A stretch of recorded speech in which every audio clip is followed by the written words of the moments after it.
Good morning. Ngayon titingnan natin yung pananim kung may bunga na siya. Meron dito ang palaya. Tapos ito hindi namunga maayos yung kamatis. Namunga naman siya dati. Pero ngayon wala na. Ito meron dito isa. Tingnan natin kung pwede na ba siya. Ay, hindi pa. Ayan. Ito pa. Tapos dito meron yun ang palaya. Diyan naman meron mga tanim si Papa na mga palawan. Ayan. Ito namumulaklak pa siya yung palaya pero bubunga pa rin yan. Kasi kahapon kinuhaan ko pa lang to. Mataba, buyag. Ayan. So ngayon yung anak ko hindi ko kasama. Kasi may pasok sila. Ito taba-taba nito dati pero ngayon taba pa rin naman siya pero hindi na siya namunga. Tapos dito tingnan natin.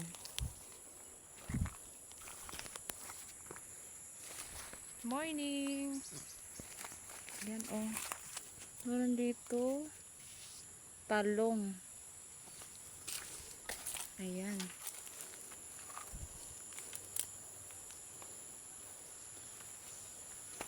Subukan natin linisan.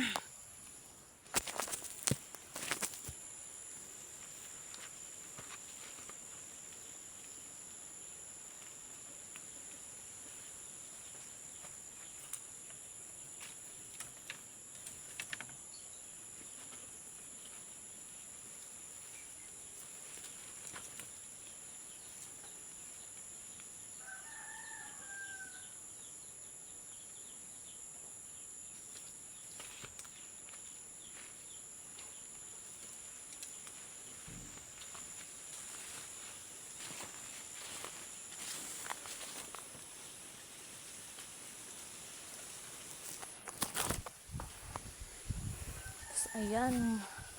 Yung araw ngayon, hindi maganda. Kasi may bagyo, mahangin. Kaya ayan, tiningnan ko lang, chinik ko tong mga pananim. Ito teka lang. Baka masugatan tayo. Ito yung palaya. Ito, masarap to. Ito yung favorite ko. Kahit mapait siya, ay nako. Huwag kayo dyan, kaya ito maganda to sa katawan. Sana yun. Ito, dandahan lang. Pero itong ampalaya talaga, maraming bunga to. Marami na akong harvest dito.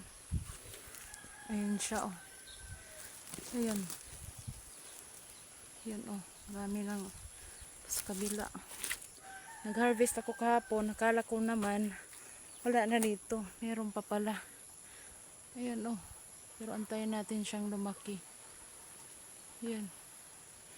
Ito mahilig talaga ako sa pananim kasi ito yung pampawala ko ng stress. Syempre nasa school yung mga anak ko kaya walang libang.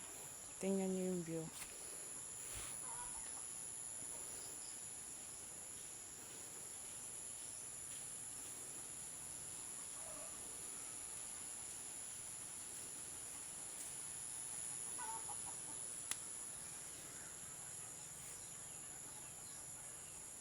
Mahangin kasi may bagyo.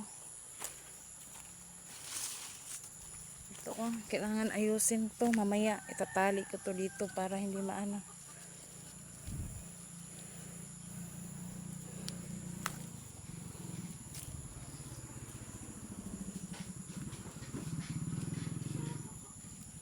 Ayan, kamatis.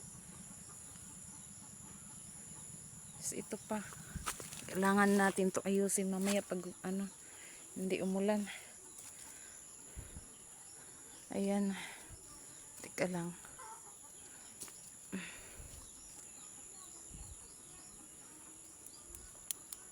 Ayan. Ayan, kamatis. Itong ampalaya, sana mamunga pa siya sa susunod para marami akong ma-harvest.